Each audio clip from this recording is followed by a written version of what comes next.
Bonjour à tous, comment avoir un bon money managing en swing trading? Dans cette vidéo, on va faire du swing trading et je vais surtout répondre à la problématique principale que vous rencontrez si vous êtes un débutant, un intermédiaire et que vous n'avez pas un capital énorme. Ça va être le problème du money management. On est ici sur l'euro-dollar en W1. Sachez que du coup, quand on fait du swing trading, on peut aller en W1, en D1 et en H4.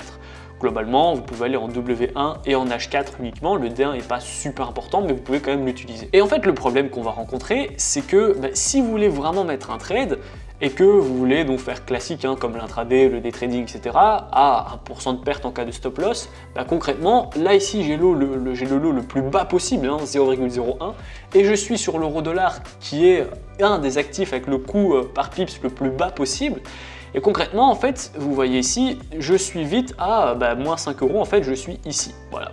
Je dois mettre un stop loss ici, avec un point d'entrée là, si je veux perdre que 1% de mon capital et que j'avais, admettons, 500 euros. C'est clairement impossible de vraiment faire une belle stratégie en swing trading en perdant que 1%. Et donc, ce que vous me dites en commentaire, en bas de mes vidéos YouTube, c'est que vous allez me dire, bon, moi, quand je mets un point d'entrée là et que je mets par exemple un take profit ici, j'invente, c'est pas le problème, c'est pas le sujet de la vidéo, j'ai pas le choix en fait de mettre un stop loss relativement protégé. Et du coup, ce stop loss, dès qu'on le touche, là, je perds, en l'occurrence ici, 5, 6, 7, 10% de moins de mon capital si on touche mon stop loss. C'est vrai et c'est faux en même temps. Je vais vous expliquer pourquoi. En fait, vous ne devez pas du tout réagir comme ça lorsque vous faites du swing trading. Par exemple, on va aller aussi, déjà de base, vous ne devez pas vous positionner en W1. Si vous vous positionnez en W1, vous allez avoir un trade qui va durer des mois, mais vraiment des mois. Donc on ne va pas du tout en W1, c'est quand même beaucoup trop long-termiste, encore plus que le swing trading.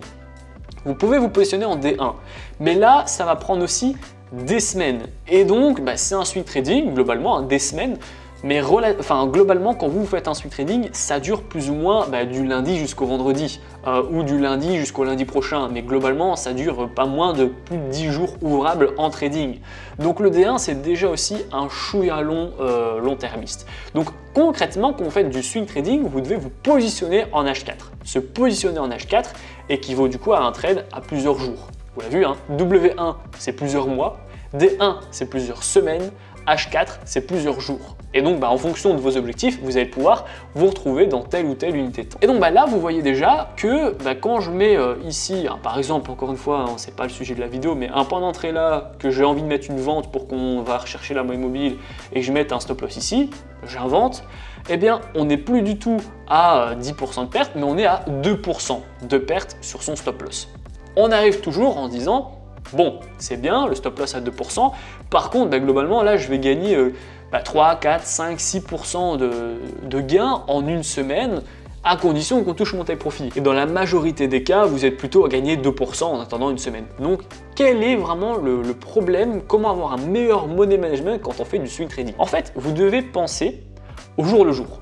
Ça veut dire que quand vous faites une stratégie de swing trading, vous devez mettre des lots plus puissants, évidemment. Je ne peux pas là maintenant mettre sur l'euro-dollar cette position en 0,01 parce que du coup c'est une position qui va durer plusieurs jours et donc je ne peux pas attendre 10 jours qu'on touche ma position pour au final gagner 5 euros. Il y a un moment donné où on va pas se mentir, au-delà du fait de se former, etc., quand vous allez vouloir faire de l'argent, vous n'allez pas pouvoir passer 2 heures à analyser et 10 jours en position pour gagner 5 euros. Et à un moment donné, le rapport temps-argent est important. Vous ne pouvez pas gagner 3 euros de l'heure. Ce que vous devez faire, c'est qu'il faut sacrifier chaque jour de perte et le remettre dans votre stratégie de swing trading.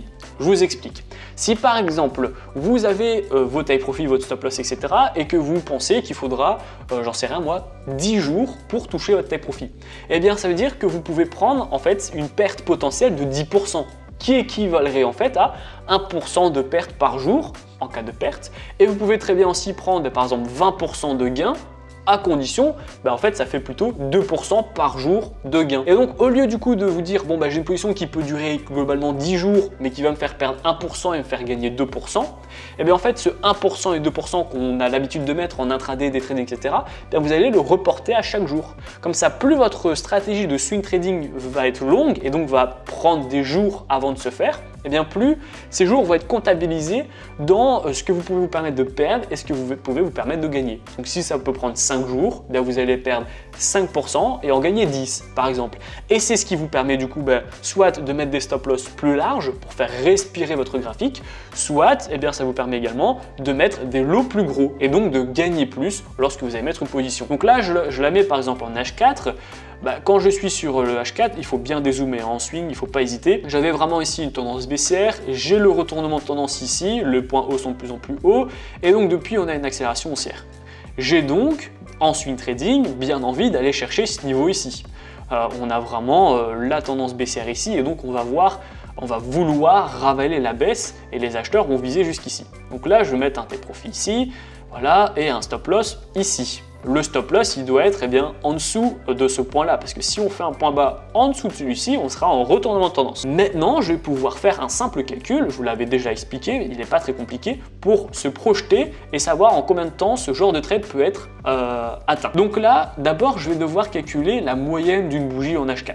Donc là, on regarde ici, on prend la moyenne, on prend les ombres compris, donc on est à 37 pips, 45 pips, maintenant après c'était plutôt 13, 20, 65, 30, 20 et 20. On va prendre une moyenne de 30. Voilà.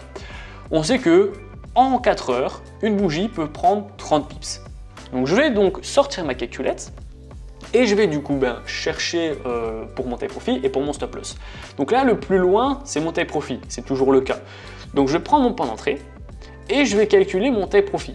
Donc là, il est à 653 pips. Donc moi, je vais prendre 653 pips et je vais diviser par 30 pips, qui est l'équivalent donc de une bougie. Donc 653 divisé par 30, ça fait 21. Il faudra donc 21 bougies pour arriver à mon take profit.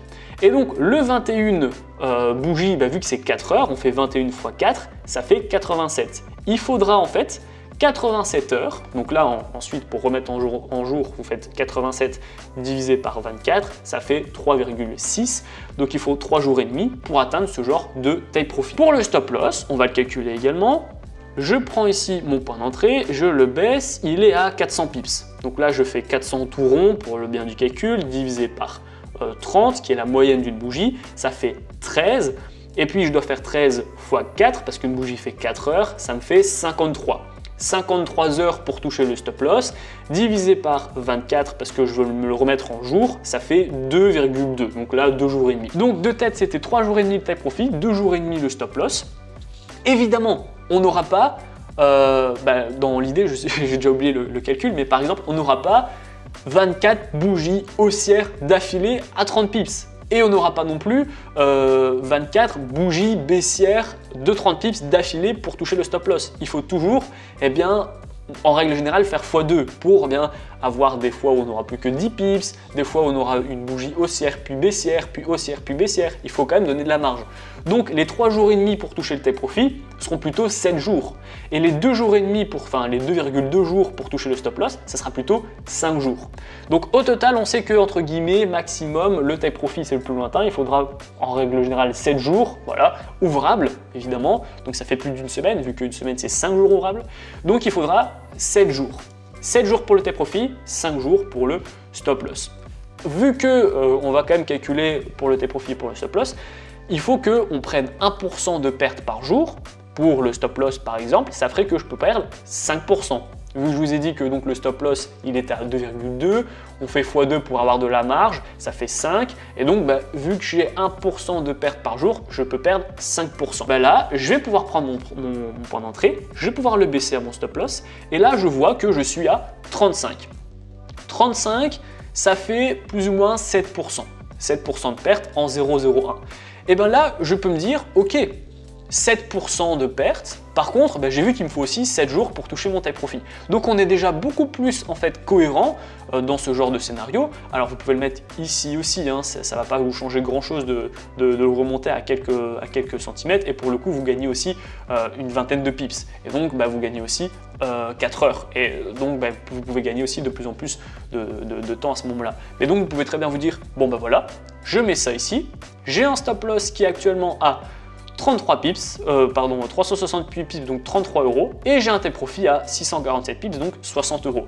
Et là, je suis OK parce que je vais gagner 12% de gain et je vais perdre 7%, on va dire plutôt 7%, on va arrondir à 7% de perte. Et vu que c'est une stratégie, enfin un trade qui peut prendre 7 jours ouvrables et que je vais donc sacrifier un jour à 1% de perte, ça me fait 7%, je suis OK.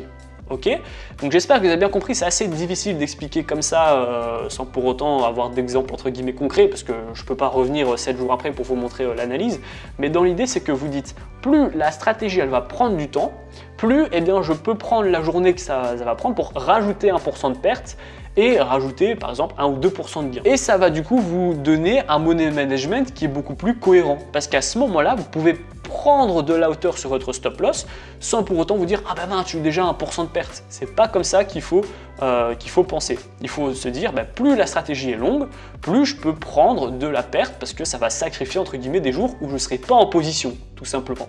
Et donc on arrive sur ce genre de trade où là le stop loss il est bien, il est safe, il fait du coup respirer les prix et le take profit il est OK. Alors évidemment c'est un exemple, là le point d'entrée il est nul, il aurait fallu se positionner beaucoup plus bas parce que là on est beaucoup trop haut, c'est pas l'objectif, de toute façon vous le savez qu'entre le moment où je tourne et le moment où vous regardez cette vidéo il y a plusieurs mois qui s'écoulent, donc c'est pas des signaux de trading que je fais là, c'est plus pour vous montrer comment on fait pour avoir un bon money management. Évidemment que ça c'est pas un bon point d'entrée et que c'est pas un bon trade à prendre. J'en ai fini pour cette vidéo, j'espère qu'elle vous a plu, dites-moi en commentaire si vous avez compris ou si vous voulez que je refasse un épisode 2 ou que je vous donne des petites indications en commentaire. J'espère que ça a été clair, du moins j'ai donné mon maximum. Dans tous les cas, si vous avez encore des difficultés avec l'analyse technique en règle générale, pas de panique, vous allez découvrir dans la description, c'est le tout premier lien, ma formation offerte afin de faire vos premiers pas et vos premiers gains dans le monde du trading. C'est simple, vous allez découvrir comment créer un compte sur une plateforme ergonomique, je vais vous donner des stratégies, des indicateurs, comment j'ai fait mes premiers 1000 € par mois en trading, les take profit et stop loss, bref, vous allez apprendre vraiment tout. J'espère que la vidéo vous a plu, n'hésitez pas à la liker, à la partager et abonnez-vous si ça vous a plu. Et moi je vous dis à très bientôt pour la prochaine vidéo.